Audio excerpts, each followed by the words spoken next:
Good evening, and welcome to the kickoff event for Minding the Gap, Gender and the Mental Health Crisis, which is this year's iteration of Radcliffe's annual Gender Conference. Greetings to those of you here in the Knaufel Center and to our audience online. I'm Carol Oja. I'm Faculty Director of Radcliffe's Humanities program, and I've had the great pleasure of working on this conference with two co-organizers, Immaculata De Vivo, Faculty Director of the Science Program, and Rebecca Wasserman, Executive Director of Academic Ventures and Engagement. I want to acknowledge the Perrin Moorhead Grayson and Bruns Grayson Dean's Leadership Fund for Academic Ventures, which is supporting this event. Thanks also to members of the Radcliffe Institute Leadership Society and all our annual donors. Your generosity keeps Radcliffe programming free and open to the public, and we are grateful. This year's Gender Conference confronts our current mental health crisis, and it foregrounds the fact that women and gender minorities are bearing the brunt of the challenges. The U.S. Office on Women's Health estimates that more than 1 in 5 women experienced a mental health condition in the past year. And a study from 2019 documented that 78% of gender minority college students faced mental health issues. This data emerged well before the current onslaught of anti-trans hate speech, legislation, and school board rulings, not to mention the Dobbs Supreme Court ruling, which overturned Roe v. Wade, and the ongoing impact of COVID and climate change.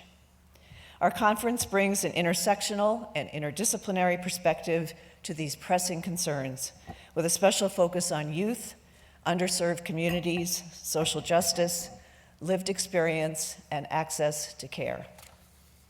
Tonight, we will open with perspectives through the arts.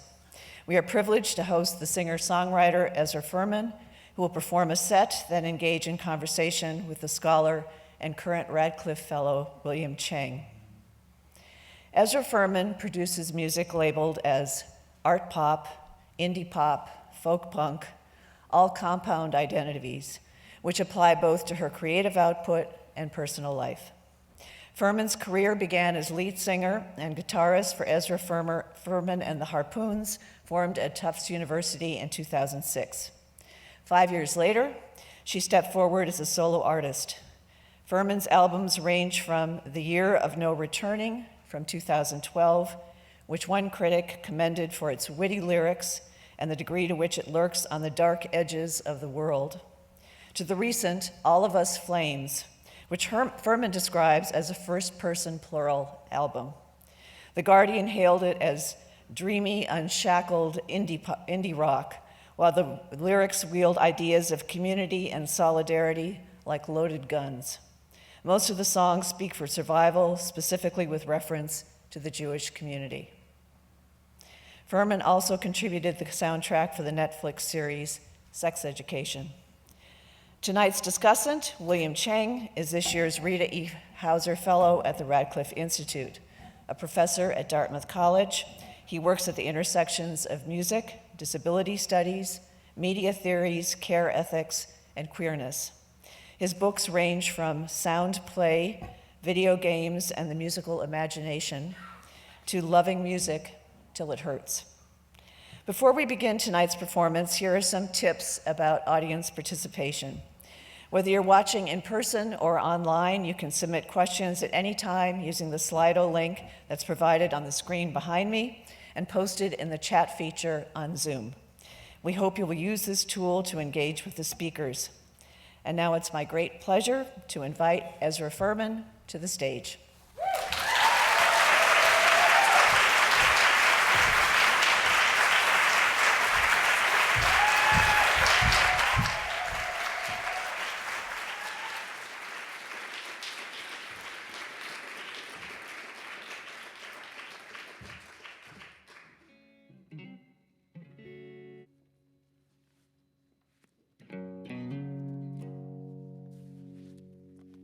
Hi.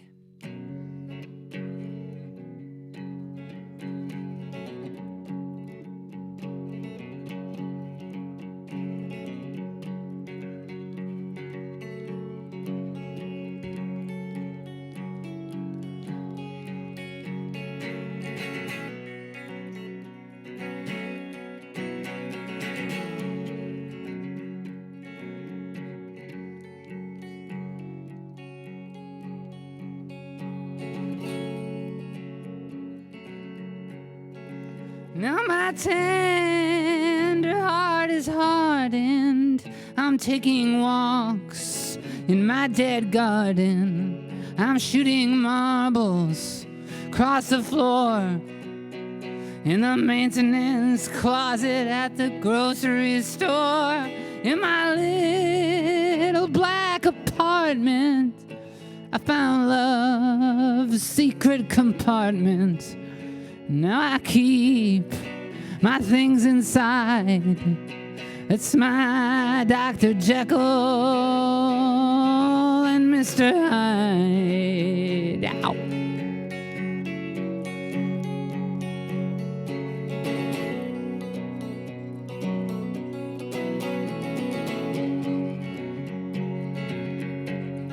Somewhere back there, I started drifting, and I just drifted all the way. Now am I still the man you paid for? Am I something completely different in the night and in the day? I was hideous and handsome, and I held myself for ransom. I was honest, and I lied. It's my Dr. Jekyll and Mr. Hyde.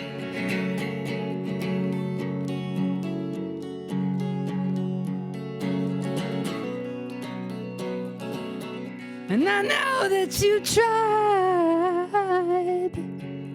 Oh, I was standing on the beautiful downtown skyscraper. I was looking down the side.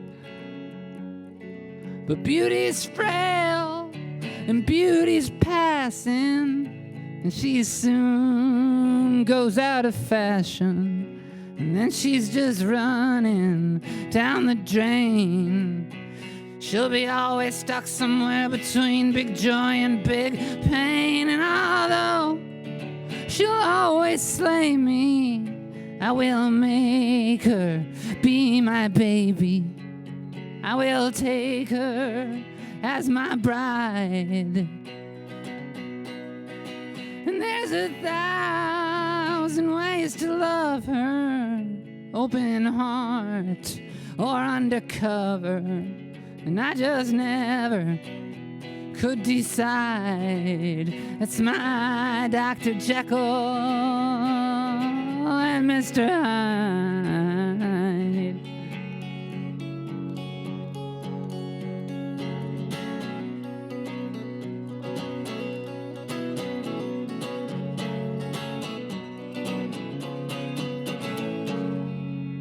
Thank you.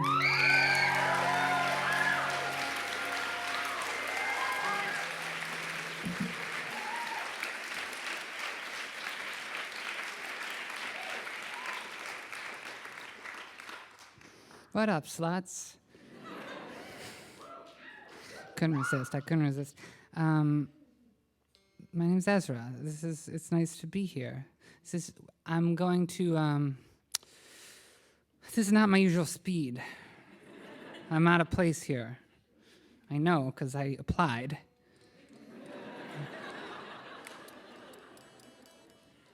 And I was told by the U.S. mail and email. And also, I'm gonna play kind of gentle tonight. For 3 reasons. One is the drummer couldn't come. Second, I've been ill and very weak, and we were gonna cancel it. And then I got a little bit better in the last couple of days, and I just gotta stay sitting down, which feels very unnatural to me. And third, because there's like academics here. Don't want to get them excited.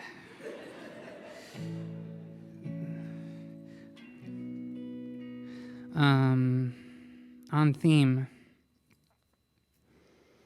is a song about very bad depression from around the same pretty much closeted time as that last song was written in the early 2010s.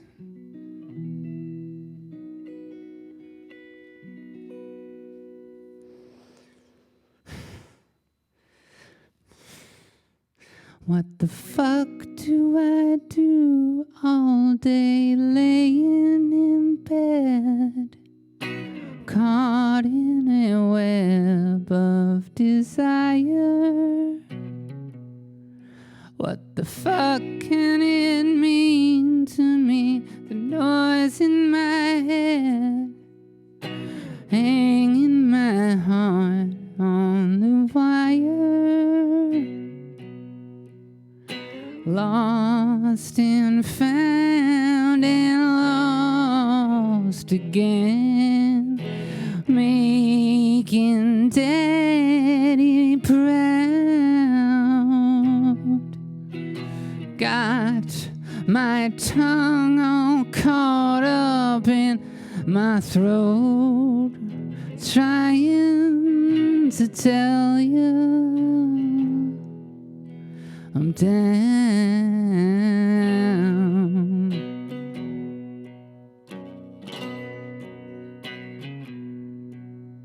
The 46th floor has a beautiful view, but I'm living down in the basement, and I got no reception, so I can't call you, and you can't call me, so we're even. Leaving town with nothing left, making daddy proud. How can someone get anything done feeling this way? I'm down.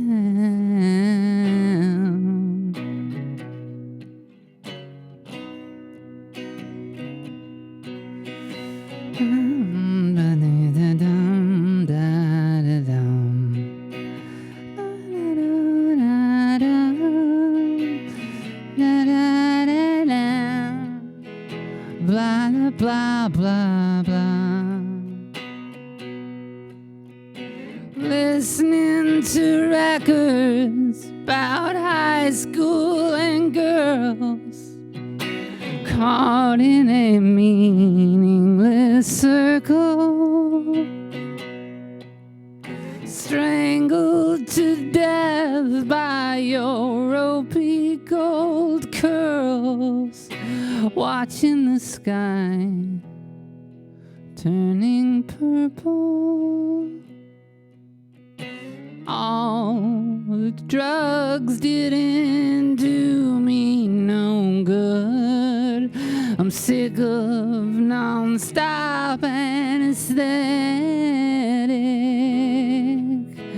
and I want the world to remember my name, but I know you'll probably forget it.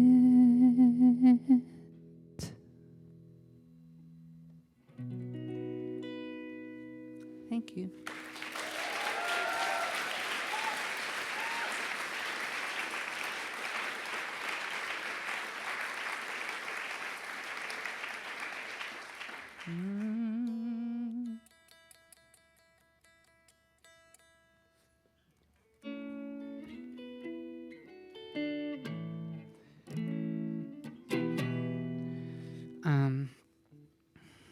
This is a piece of fiction now.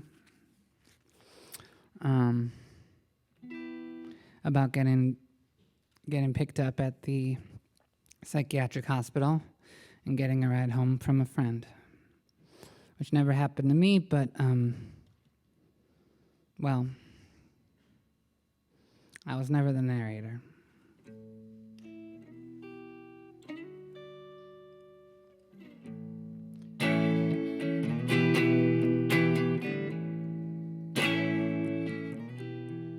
In the front seat of your convertible car, I'm awaiting your return, watching sunshine flash in my cigarette ash till the corporate logo burns. You picked me up at the County Cook Psychiatry Institute. It's my first day free, I've got nowhere to be, so I'm coming home with you. Just a quick stop off at the drugstore, I'm not ready, so I'll wait in the car for you. You asked me who I might like to see on my first night back outside. But my friends are few, and my lover is through, and my family's horrified. We ride along through the silent dusk while the moon gets drunk and high. It's a cold white stone up in heaven alone, and I've seen its darker side. You ask again and the words come out so easy, they bypass my conscious mind. Point me toward the real motherfuckers, point me toward the real.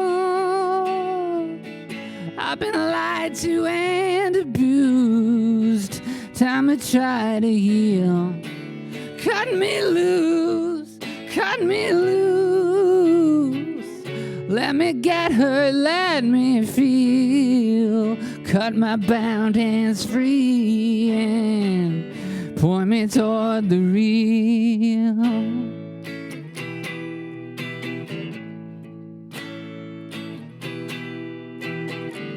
Ever since I was a little child, I have felt the same old fear. But I alone will freeze while the world proceeds. I'll be forever stuck right here. But I can't live the old way. That way nearly left me dead. I need someone new who could tell me the truth, and I don't care who it is. I want the knife in deep, and I want someone to give it a twist. We're coming into the city now, and I have only said it once.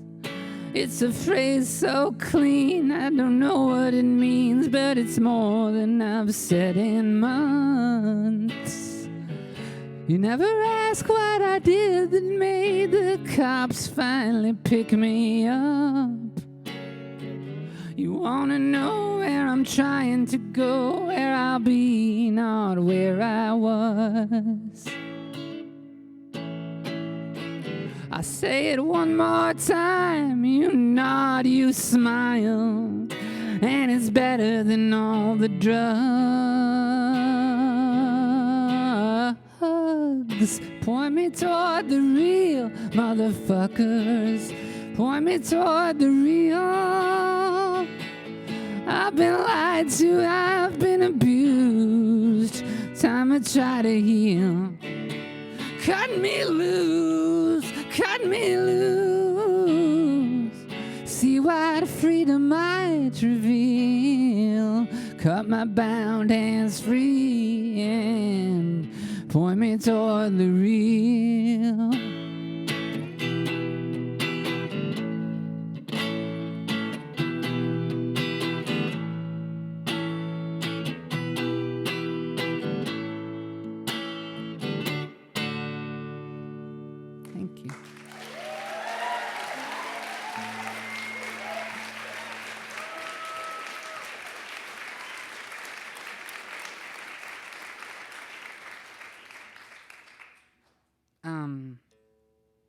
Okay, let's get on the same page.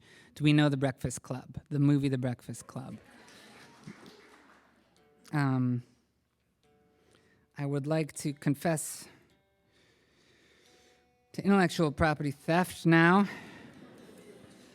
Because a good third or maybe half of the lyrics in the following song were written by John Hughes for the script of The Breakfast Club.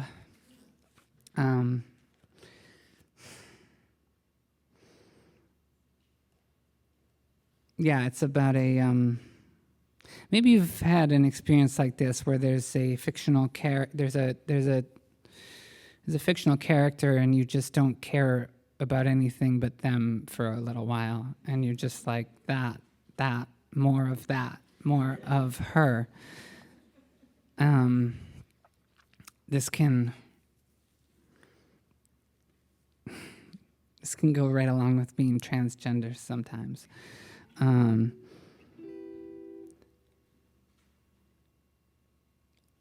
If oh, I never played this one in public before, actually, but it came out on a record already, so I shouldn't be so shy. But it's about that character in The Breakfast Club, Allison, the one who doesn't talk much for the first half of the movie, and then she's like, she's I don't know, she's perfect. She's perfect. She's at complete war with the world, and she's also like having so much fun, and she's so weird.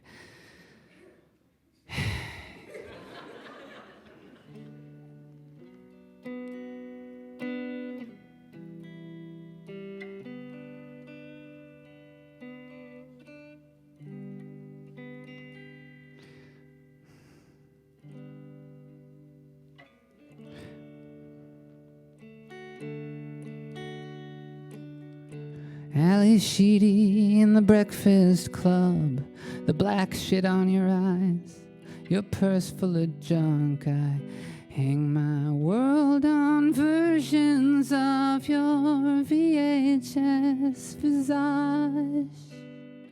And when Anthony Michael interrogated you about the way you hoarded all your secrets in a bag around your neck, part of me was swimming there beneath the water in your eyes. Silence she, keeping quiet while the joy and fury rise, taking their time.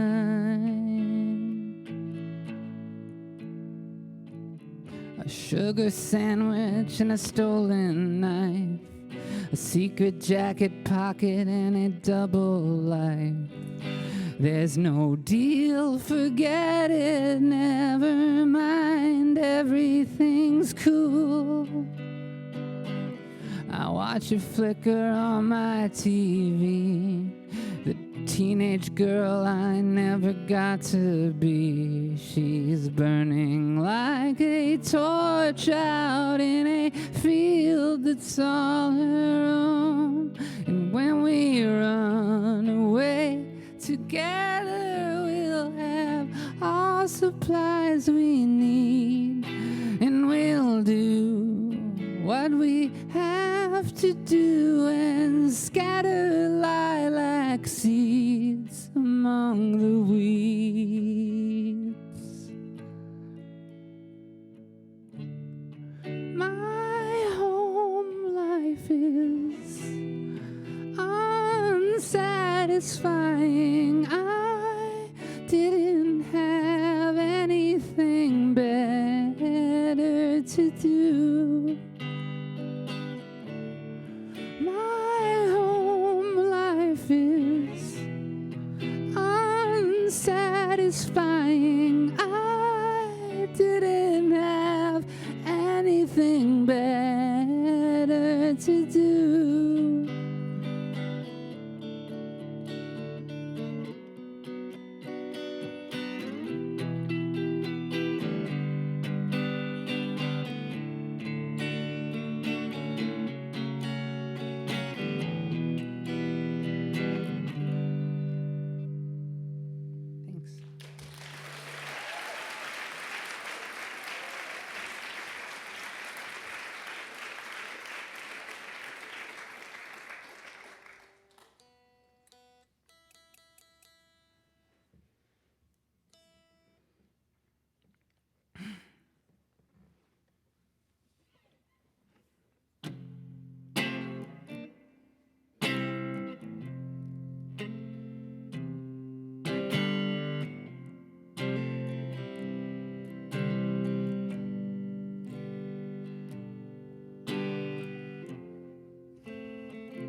I'm sick of this record already.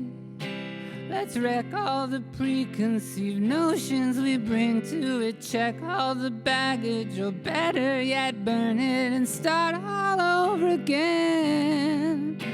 Let's start with your life as you know it. Way back in our mother's wombs, folded like notebooks. We had no idea of all the tote bags and meat books, meat hooks waiting out in the world. One September in Boston, I lost the will to live. I was just like an astronaut cut from the ship and floating and waiting to die. I was sick of my ordinary life. I was so sick of ordinary life. I got sick of one ordinary life. The human mind gets sick real easy. The human mind gets way fucking sick of beauty. And I know, and it's happened to me again and again, again and again. You gotta make it new. You gotta keep it new to keep it true. And you're allowed to do anything you've got to do. Just 'cause you're sick of your ordinary life doesn't mean you should bottle up and die. Lose your way completely, but stay alive. Did it bop shalang lang? Did it bop shalang? Did it lang? Did it bop shalang lang? Did it lang?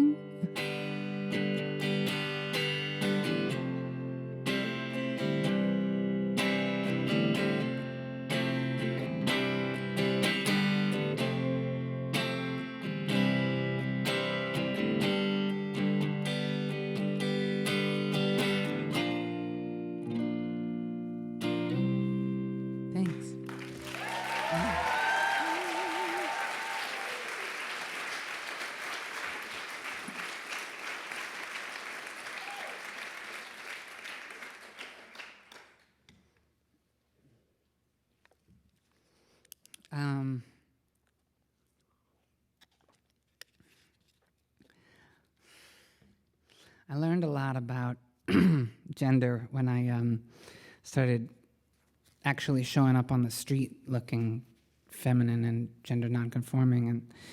And I guess what I learned was you get sexually harassed and people just say shit to you. It's not that I didn't know that, but I never had the fun of experiencing it. And there's that category of just like, I fucking hate you. And then there's a category I stumbled into when having a very hard time, and well, I'll tell you about it in the song, but it's kind of about sexual advances and even sexual contact with strangers. And I was living in this neighborhood in Chicago where they've got rainbow flags on every corner in Lakeview, in Uptown in Lakeview. And I was feeling not proud, but desperate. And they don't have desperation parades, you know? Yet.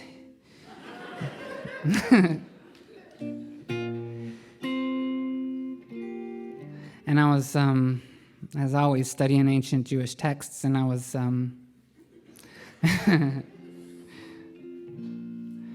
I was really into, well, it happens a few places, but like Psalm 34, God is close to the brokenhearted.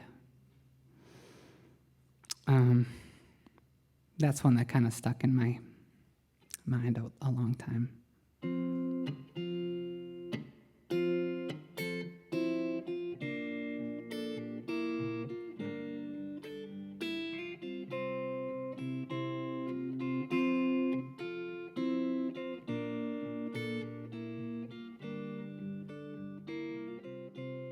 And this one's for Troy, to whom I gave a quick hand job through the driver's side window of an SUV on a cool spring night at 9:30 p.m.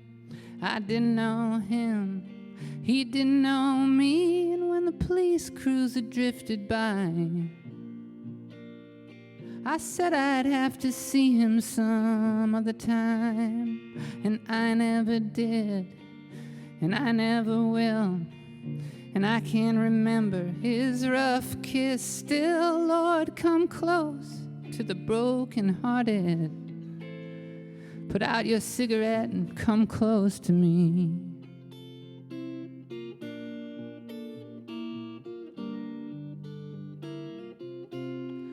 This one's for Stephen, who stands out on Belmont most days with a trench coat and a bottle of booze, and I'm amazed at the way that he phrased it when I asked if he asked if I had any love he could use. He wanted to kiss me. I gave him my hand. He offered me a drink. I said, sorry, I can't. Lord, be close to the broken-hearted. Honey, put out your cigarette and come close to me. The desperate ones don't disappear. We're all still hanging around. And what do y'all rainbows do? What do y'all bright flags do? What do y'all rainbows do here on the ground?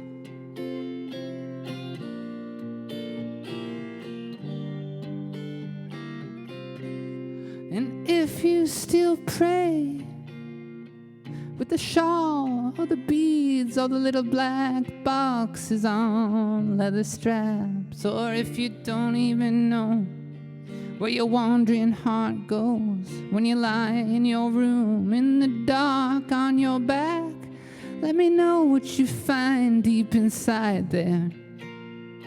If it's room for a freak with no place to hide there, be close to the broken-hearted. Hey, stub out your cigarette and come close to me.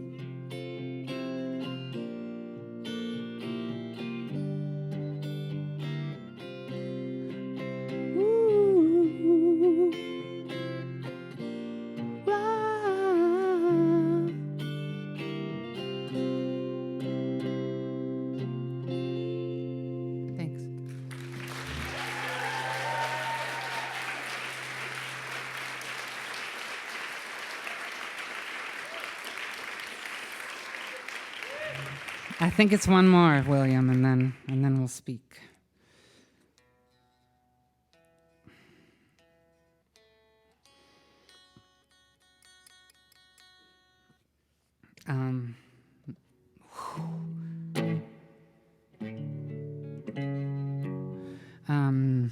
Okay.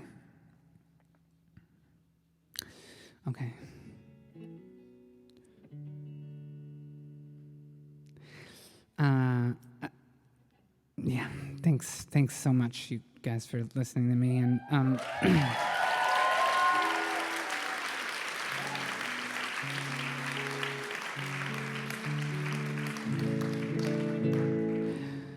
and thanks for having me, Radcliffe.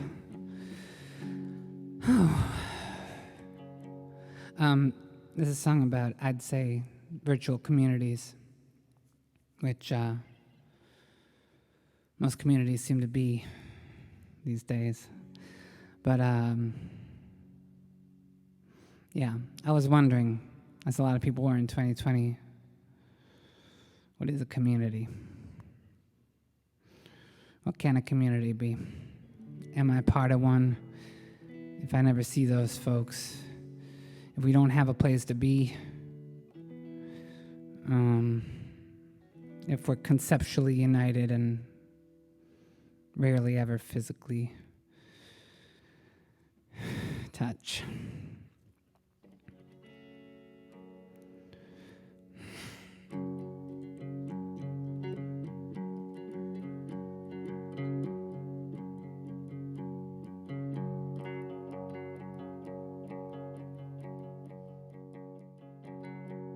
When you're far from home, I do believe it's fair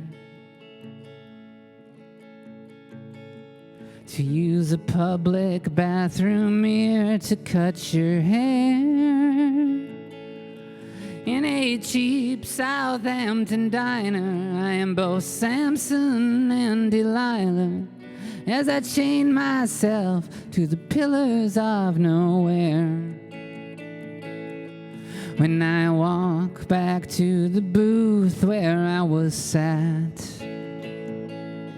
with my transformation hidden beneath my hat, that's when suddenly it strikes me, all the lonely pilgrims like me form a tribe of travelers scattered across the map.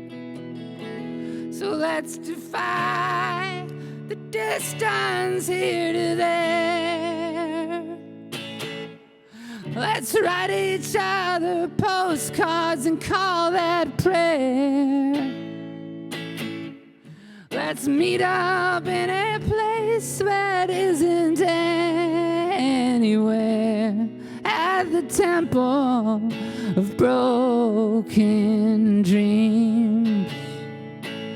You're a collection of the shards that you can save. We're all destined for perfection in the grave. Until then, when struggle ceases, we're all just juggling the pieces, like my waitress with too many empty plates. We work so hard trying to keep whole and aligned. The human heart that starts out broken by design. If we ever did defeat this fundamental incompleteness, there'd be no more love or care or space or time. So let's defy the distance here to there. Let's write each other postcards and call it prayer. Let's congregate in a place that isn't anywhere, at the temple of broken dreams.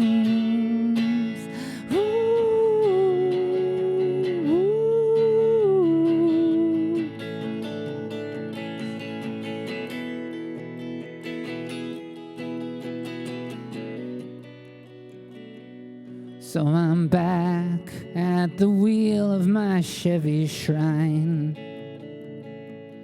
I can feel all of your dreams mingling with mine. Just because those dreams are shattered doesn't mean that they can't matter. We'll arrange them in mosaic over time. Now the future's looking rough, and so's the past.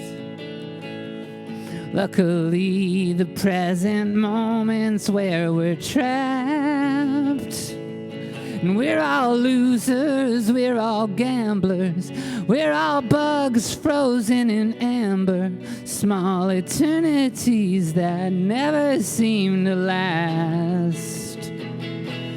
So let's organize our lives around love and care.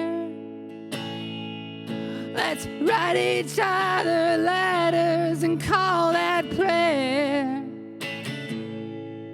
Let's meet up in a place that isn't anywhere.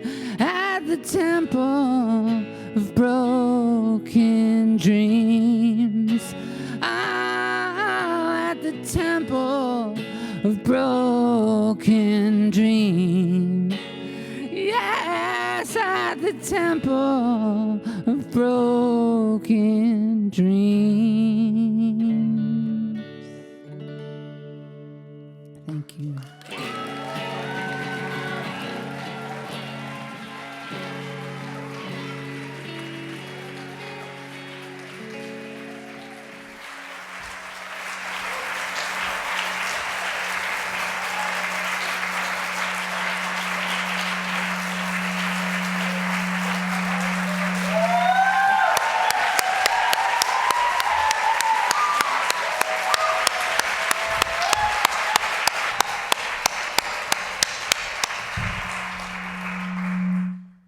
Let's organize our lives around love and care. Those are wise words.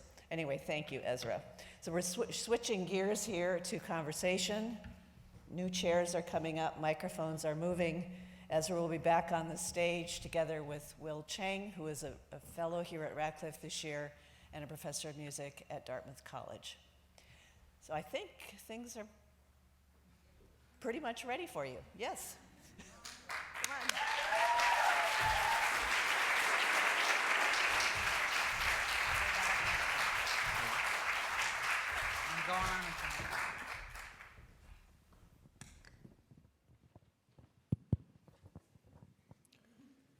Hi, everyone. Thanks so much for that performance, Ezra.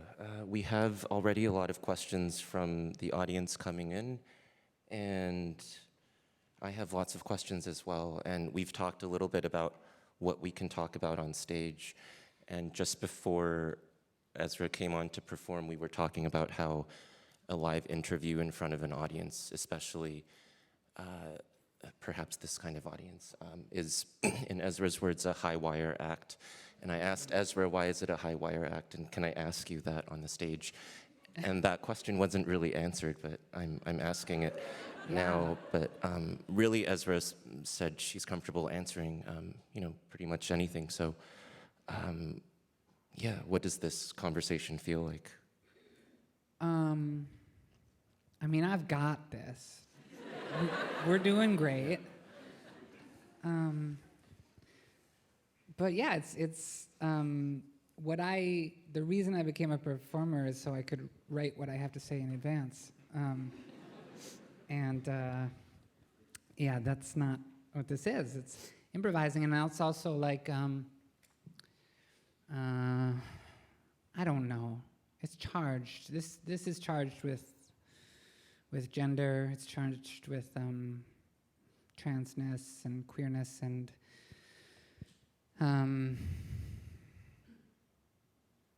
academics.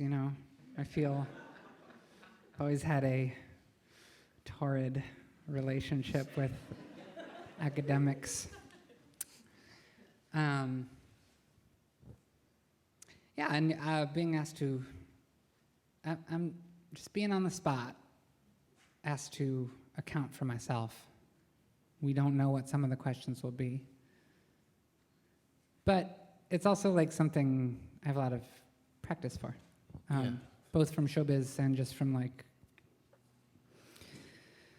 I don't know, being trans basically. I just have to justify myself a lot, it seems.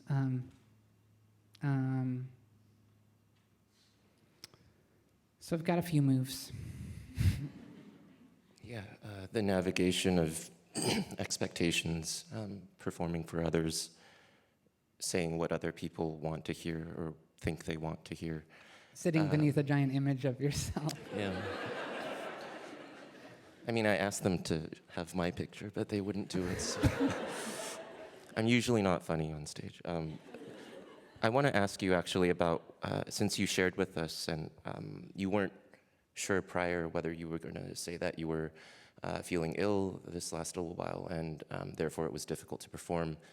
And yet you performed anyway several songs, and you gave your voice, metaphorically, literally, to this audience, despite all of those barriers. And it's a familiar trope, right? The artist that suffers, that overcomes for the sake of the art and for others. And I'm wondering if you have lots of thoughts about that. Mm-hmm. Yeah, there's some toxic stuff in myths of endurance and defiance and stuff. I mean, I've been specifically now for, I guess it's been 2.5 weeks that I've been physically very weak every day. And I'm just starting to improve just a little bit. And it's weirdly it's just rhyming with like a lot of thoughts I've been having about being strong and projecting strength. And like I see the most common thing that trans people are saying right now is like, we are strong, we're stronger than them, we will endure, we have to be strong, they can't defeat us. And that's all true. I also just feel so weak and so what's the word? Hit. That's not the word, but I feel like a gladiator that's taking too many hits to keep fighting, and I don't want to fight the lions anymore. Or like, yeah, and feeling that the thing they say, what doesn't kill you makes you stronger, is not true. I don't know where that idea came from. It's so wrong. So many things that don't kill you make you so much weaker. And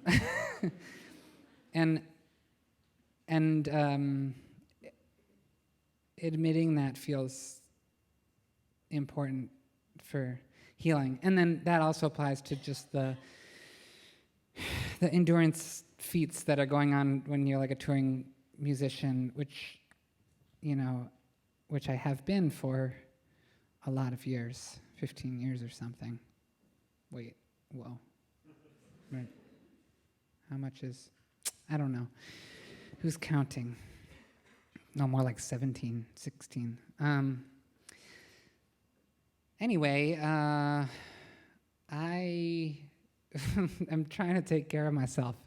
And this is more the paradigm I'm thinking about with everything, with issues of civil rights, with issues of mental health and physical health. Like, I'm wanting everyone to be taken care of. I'm wanting to take care of other people, and I'm wanting to be taken care of.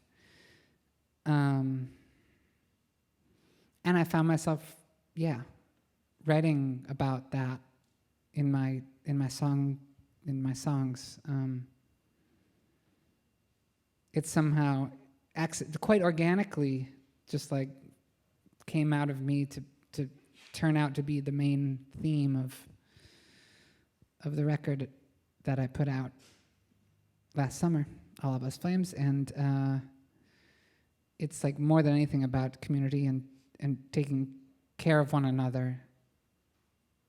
And it is not about those endurance feats or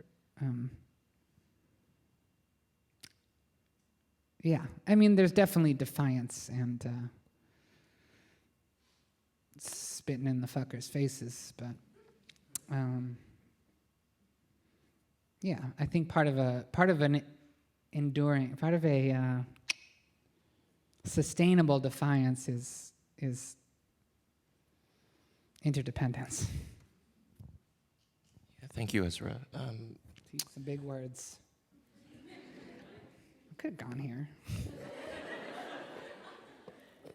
You make me think of how much we prize, at least in this society, autonomy, independence, personal triumph, and stories of triumph. But people seem a little scared of the concept of dependence and interdependence because it seems to admit personal weakness.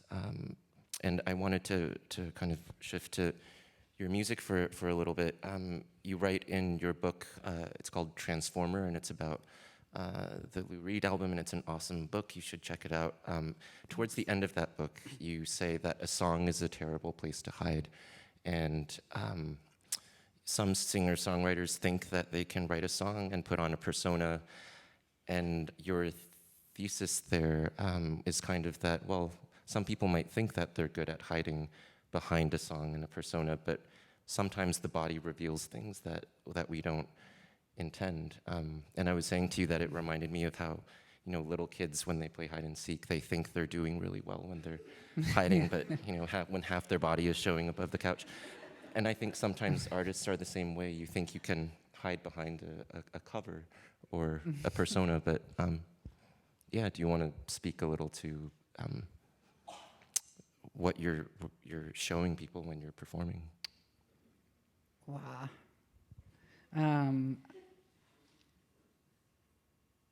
Yeah. I really like the analogy to little kids being bad hiders. Well, I mean, in that analogy, though, like, part of the goal of the hiding is not really necessarily to get away with anything, but for the joy of hiding. You're good.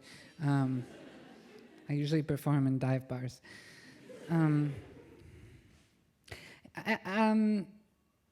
Yeah, I don't know. It seems true to me that, like, you just, like, see something quite real about people when they sing.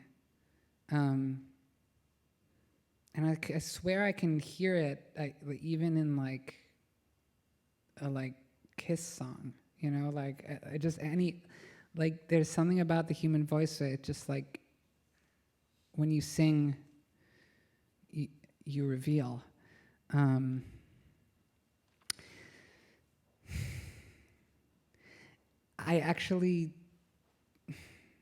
I think I sort of learned a bunch of hidden things about myself by writing and singing songs. And I've compared songwriting before to, like, dreaming. I really feel like I can't really decide what to write about. It has to sort of come over me, it has to be found in my head, not, like, produced. You don't look for songs, they come find you. And then there's songs like that song, Dr. Jekyll and Mr. Hyde. I was truly, when I wrote it, like, stringing together phrases that sort of seemed to interlock and just sounded kind of cool to me.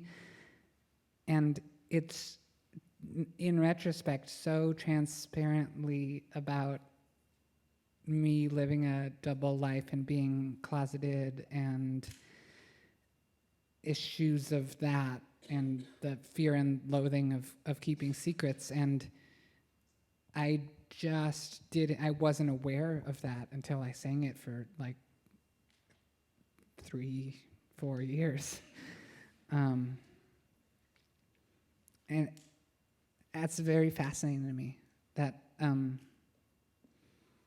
the way our dreams and our art works and the things we say without knowing what we intend, that they just lead the way. They're out ahead of our conscious minds a lot of the time. Yeah, thanks, Ezra. I'm going to turn to a question that seems to follow up well, perhaps, from what we were just talking about, and it's about faith. The question is, your faith is an important theme in your lyrics. Can you speak to the role faith has played in your mental health and tips for reconciling faith with queerness? Whoa.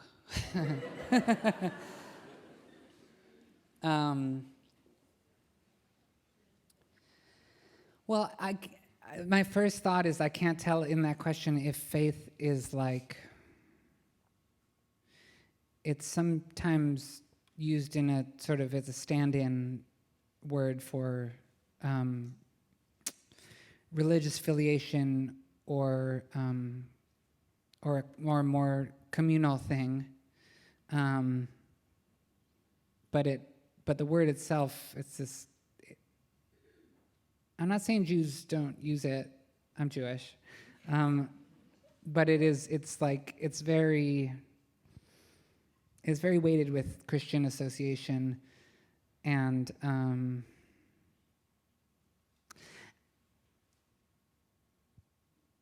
I guess I usually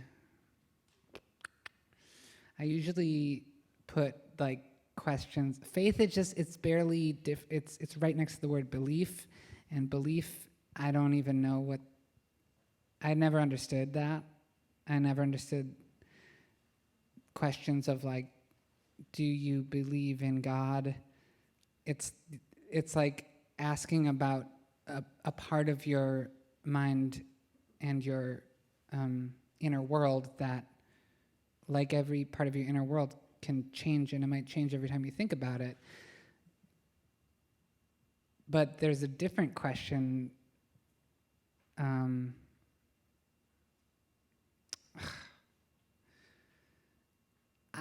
more interested in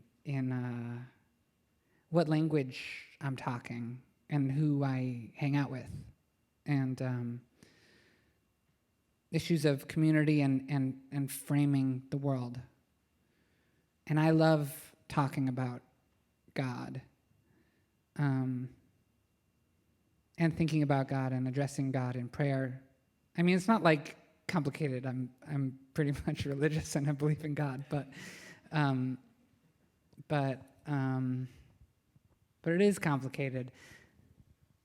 And I guess that belief just doesn't come first. And community and framings of the world and like what kind of language we use, what kind of imagination. Oof, what I'm trying to say is hard to explain. Anyway, I think I'm getting bogged down in the terminology, but it's, I guess my real answer is like, it's mine. It's mine, and it's all the more, I mean, when I say it, I mean a relationship with God, a language of God, a literature of God, the tradition that I'm in, which I think I'm like having conversations with Bob Dylan and King David, and it's mine, and I think it's yours to take and do whatever you want with it, and find out what's in there. And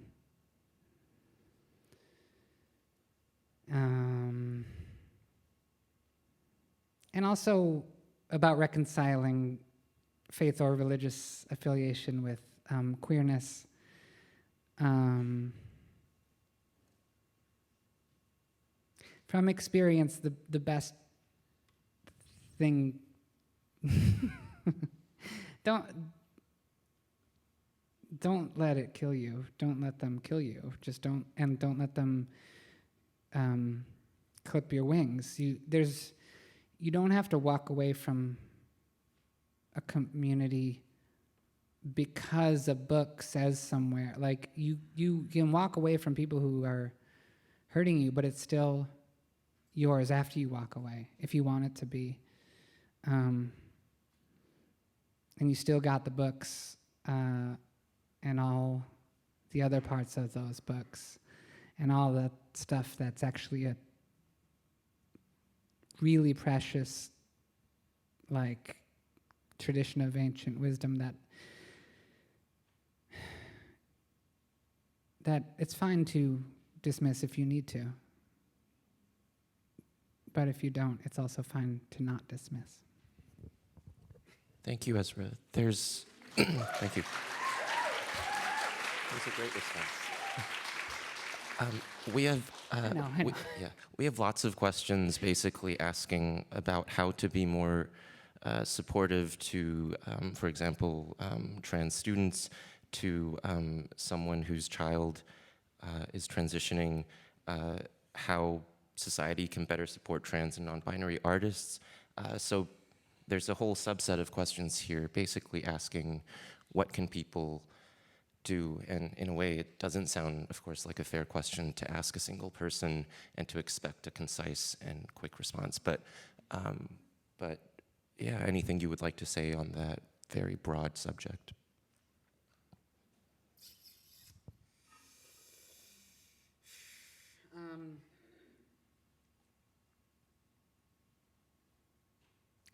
There's way too much to say, but the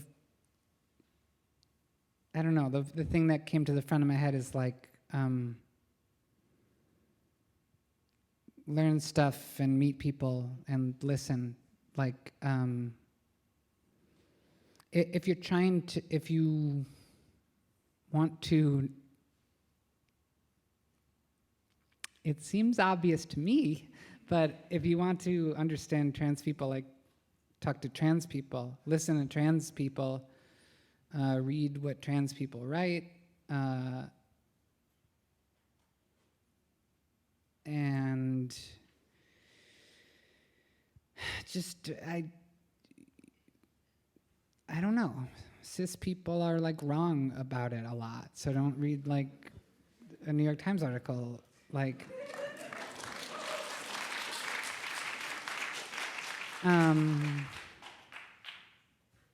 yeah.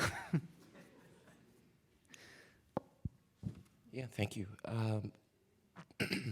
There's still a lot of questions, but I actually wanted to just bring up a small point, which I've been hearing at various performances lately in this country. Just I guess the implicit and inherent courage it takes for people to attend a music event, any event where there's large gatherings, given the pandemic of gun violence, of course, and so there's so much vulnerability, I feel, in your performances, the way you respond to questions, and I think it's helpful to remember that we're all, in a way, very vulnerable at all times, and that makes codependence more important, not less. But when you perform, do you feel like it's kind of your heart on the stage, or do you ever feel like there are parts of yourself, going back to the question of concealment versus transparency, are there things you're still trying specifically to convey, whether it's hope or the reality of despair or any particular things? We can also talk about specific songs, and there are questions here about specific songs. Oh, I mean, I'm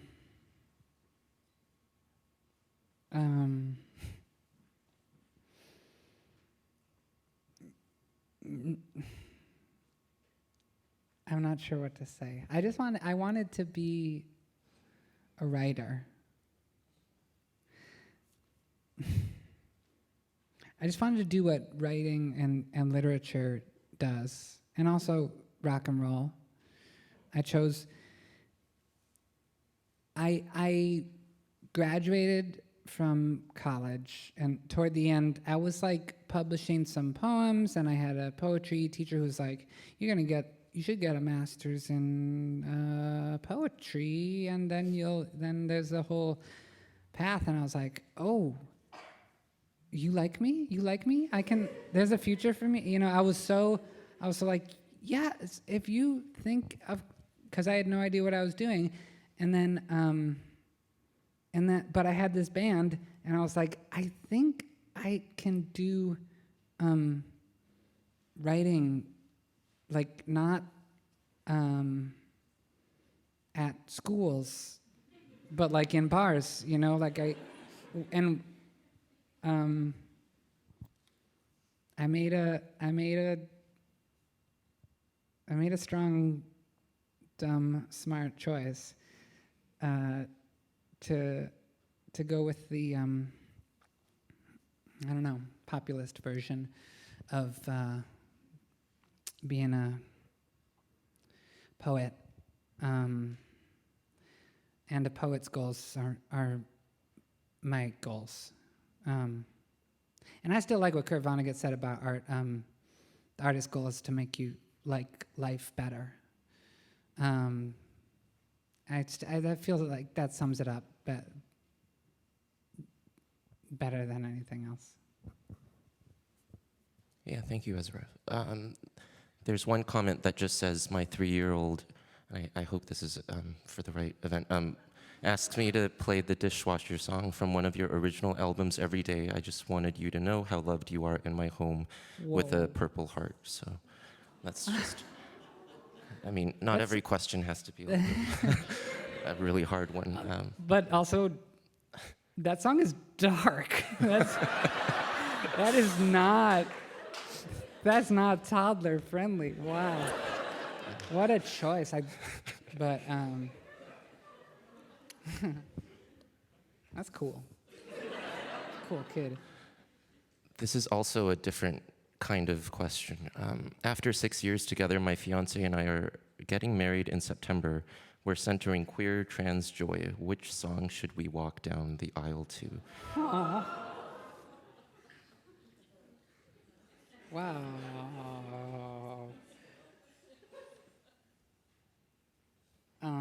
It should be one of your songs, obviously. Really? That wasn't specified in the question. It wasn't. I know. I was going through my whole record collection in my head. Well, I don't know. I don't know. It doesn't seem like the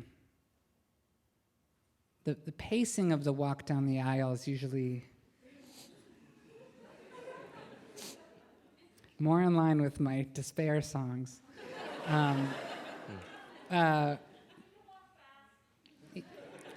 Yeah, I'm just trying to imagine, them walking down to tell them all to go to hell.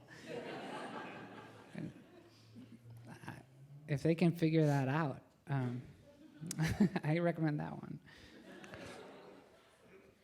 one. There's a comment from your sister, Emma, just saying, hi, Ez, this is your sister. I'm so proud of you. You are doing great. Sean says hi, too. And here's a question, and the question is, after transitioning, I feel like I've become so paralyzed by fear that I can't create or design. My life feels upended. When adrift, what energizes you to create? Wait, you moved out of the question for my sister. Your sister didn't ask a question. Yeah, oh, it was okay. just saying hi. Yeah, and then I went right up there to a question about someone who has transitioned and feels stuck in the creative process, and asks what you do in those times. Okay, I got there. When adrift, what energizes you to create? Okay. Well, one thing that is very frustrating to me, but I must admit is true, is that I feel mostly creatively adrift. And I know this is so annoying for me to say, a prolific songwriter to say, but I don't know how to write songs, and I don't know how to write at all. It's what it feels like to start is that I don't know how to do it, and then I just am like, okay, let's do it, and then it fails. It fails 9 out of 10. That's generous. 9 98% of the time, when I'm like trying to be creative, it fails. And I just do it so much. So like that is my main answer is to like it's a punishing discipline to just like make things and hate them and feel like I don't want people to hear me from the other room because I'm just like I hate this and I can't do it. And it's like I realized at some point that the biggest part of I guess a bunch of people have said this, but like a big part of making art is just like doing it badly for long enough until there's some like runoff and you like are like that's actually something. So yeah, it's the idea of things like writer's block or feeling adrift. It's like very real, and I don't sneer at. I've heard people sneer at it. It's like just get to work, baby, you know, and it's not. It's like more. I have more sympathy than that. I just like it's very uncomfortable. But I think you shouldn't like say, I don't know. I truly make so many bad things. And it's helpful to remember like you're doing it even when the failures at creativity are part of your working life. You're doing it right if it comes out wrong, because eventually it comes out right. Thanks, Ezra.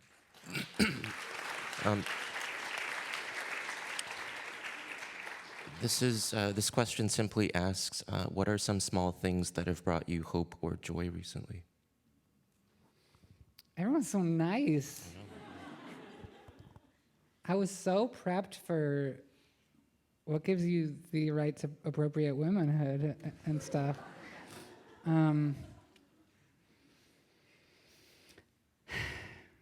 Things that brought me joy? Are you filtering? You're not filtering out the... Okay. No, you see all the questions here too, so... Yeah. I can't focus my eyes.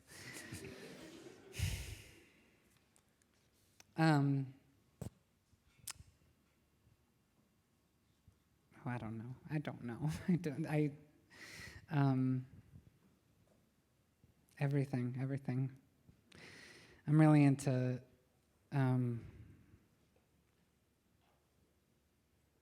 really into joy. When you start to have like friends dying from lack of joy or almost dying, I don't know, it really got me into looking at flowers and stuff like that.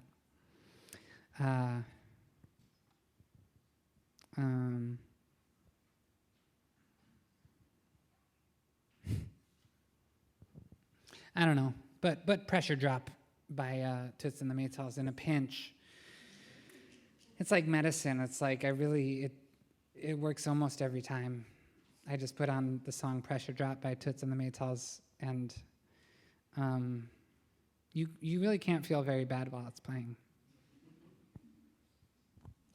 There's a question just now about what you believe solidarity to be.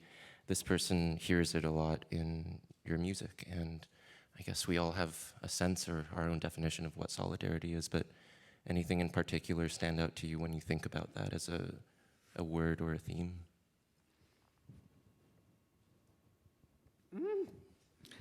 Yeah,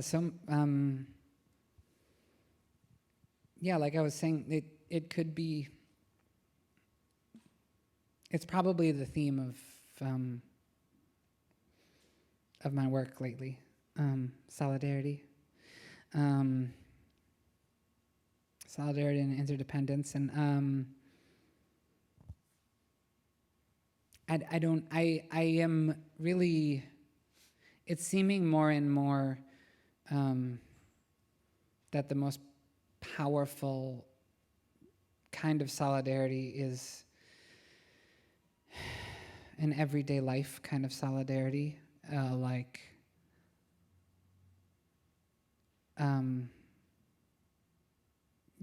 yes, I can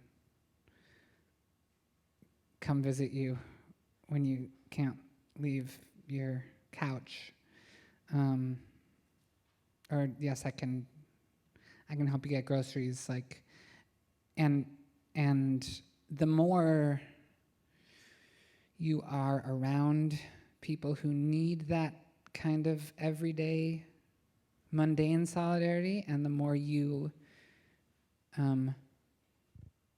start to need that kind of everyday just help with life, as we all do more and more as we age and as different things go on with our bodies. What was I going to say? The more you're around it, the more you start to admire when people are masters of it, and when people have systems of it, and when people have make spreadsheets to get help with things, or have lists of people who they hang out with and help with things.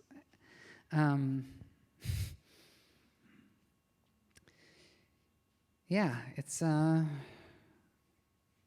like it actually seems to me like the fuel for our species, love and care in concrete ways, is like what humanity runs on. And I feel it so much more having become a parent, of course. Well, I don't know, of course. I don't know if everyone has the same kind of, feels the same kind of conclusions. And it's something I already knew, but it became so much more real, like to be responsible for a life that will not survive without your love and care. And then you understand that, oh, none of us would have survived without love and care. This fuels the human race. So yes, that's first in line in terms of like types of solidarity. There's other types too. Yeah, thank you. I love that idea of solidarity as you were saying earlier, a kind of ritual of just ordinary care and showing up, and that's really lovely. Are we supposed to end at 8:25? I'm not quite sure. Carol, you have closing remarks? Okay, so I think we have time for one last question. And is there anything you'd still like to talk about in general? Or anything you'd like to say to this audience? This is a very, by the way, like an unqueer format, like such a call and response Q&A type of thing. So I kind of, yeah, if you have anything you want to say in general, I feel like, yeah.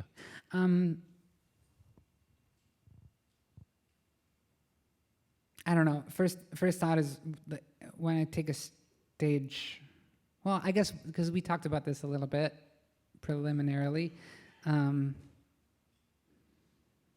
that I'm a trans mom, and we've sort of come around. We've sort of said that glancingly so far, but I like to say it in a sentence. I'm a trans woman who is a mom, who is a parent, and that's a kind of person that I hadn't even seen a picture of a trans woman being a parent. When I became a parent,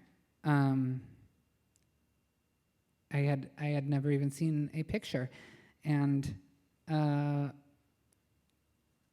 just want people to be aware that that path exists. And I'm not advertising it above all others, certainly, but I didn't know that it existed. And well, yeah, trans people, we've got a very bad suicide culture. There's a lot of suicide among trans people, and I just came to feel that like one of the big reasons for that is that we don't see different kinds of futures that could be our future. And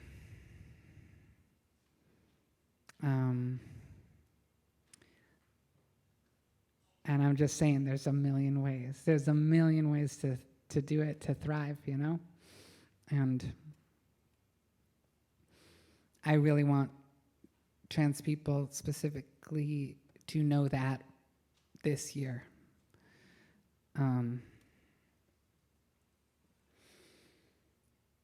Yeah, there are places and there are ways. There's as many ways as there are people. Thanks so much, Ezra. Please join me in thanking Ezra for a minute. Thanks, William. Thanks. You did good. And